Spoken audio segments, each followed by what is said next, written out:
Saikrishna lockup death కేసులో కీలక పరిణామం చోటు చేసుకుంది.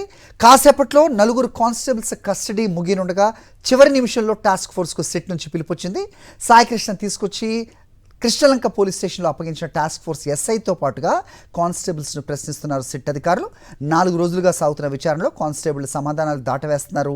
ఈ నేపథ్యంలో టాస్క్ ఫోర్స్ పోలీసుల ఎదుట ఉంచి కానిస్టేబుళ్లను ప్రశ్నిస్తున్నారు సిట్ అధికారులు. రైట్, ఇదే అంశంపై సమాచారం మా ప్రతినిధి సురేంద్ర నుండి తెలుసుకుందాం. సురేంద్ర, చెప్పండి. సో ఇప్పటి వరకు కూడా టాస్క్ ఫోర్స్ పోలీసుల్ని ఎందుకు పిలవలేదు అనేది ఒక ప్రశ్న అయితే, ప్రస్తుతం కస్టడీ ముగుస్తుందనగా సిట్ నుంచి టాస్క్ ఫోర్స్ పోలీసుకు ఇన్ఫర్మేషన్ నోటీసులు వచ్చాయి. ఇప్పుడు ఇద్దరిని ఎదురెదురుగా నిల్చోబెట్టి విచారించనున్నారనే వార్త అందుతోంది. ఏంటి మీ దగ్గర ఇన్పుట్స్?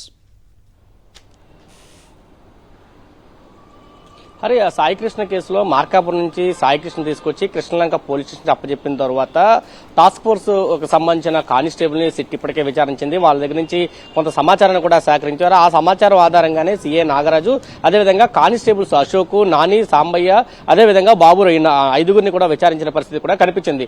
అయితే కస్టడీలో ఉన్నప్పుడు సీఏ నాగరాజు కూడా ఏ ప్రశ్నకి సిట్ అడిగిన ఏ ప్రశ్నకి కూడా సమాధానం చెప్పలేదు. ఇప్పుడు కానిస్టేబుల్స్ కూడా అదే ధోరణి అవలంబిస్తున్న పరిస్థితి కనిపిస్తుంది. ఈ రోజుతోటి కానిస్టేబుల్ 4గురికి సంబంధించిన కస్టడీ ముగుస్తున్న నేపథ్యంలో కీలక సమాచారాన్ని వాళ్ళ నుంచి రాబట్టేందుకు సిట్టు ప్రయత్నించింది. దానిలో భాగంగా టాస్క్ ఫోర్స్ కు సంబంధించిన కానిస్టేబుల్స్ ఎస్ఐని కూడా సిట్టు పిలిచింది.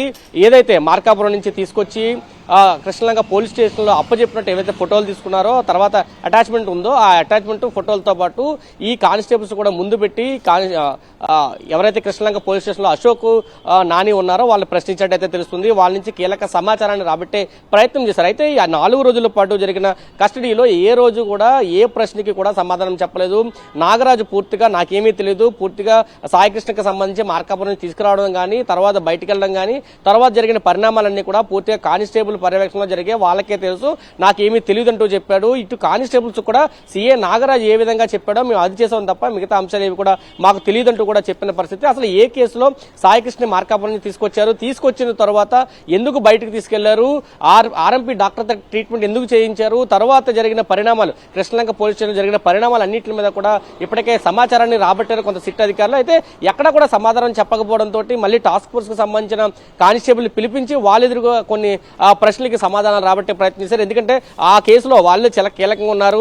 టాస్క్ ఫోర్స్ కానిస్టేబుల్ తీసుకొచ్చారు, తర్వాత సాయికృష్ణని కృష్ణలంక పోలీస్ స్టేషన్ నుంచి బయట వేరే ప్రదేశంలో కూడా విచారించారు. ఆ సందర్భంలో కూడా ఈ టాస్క్ ఫోర్స్ కు సంబంధించిన కానిస్టేబుల్స్ పాత్ర ఉందంటూ సిట్టు గుర్తించింది. ఈ నేపథ్యంలో ఇద్దరిని కూడా ఇటు కృష్ణలంక పోలీస్ స్టేషన్ లో ఉన్న కానిస్టేబుల్స్ కానీ ఇప్పుడు టాస్క్ ఫోర్స్ సంబంధించిన కానిస్టేబుల్ కూడా ఇద్దరిని కూర్చోబెట్టి కొన్ని ప్రశ్నలు అడిగిన పరిస్థితి అయితే కనిపించింది.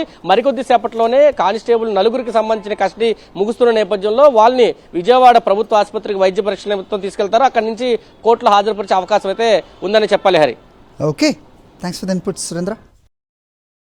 మరిన్ని అప్డేట్స్ కోసం ఛానల్ ను సబ్స్క్రైబ్ చేయండి. నోటిఫికేషన్స్ కోసం బెల్ ఐకాన్ పై క్లిక్ చేయండి.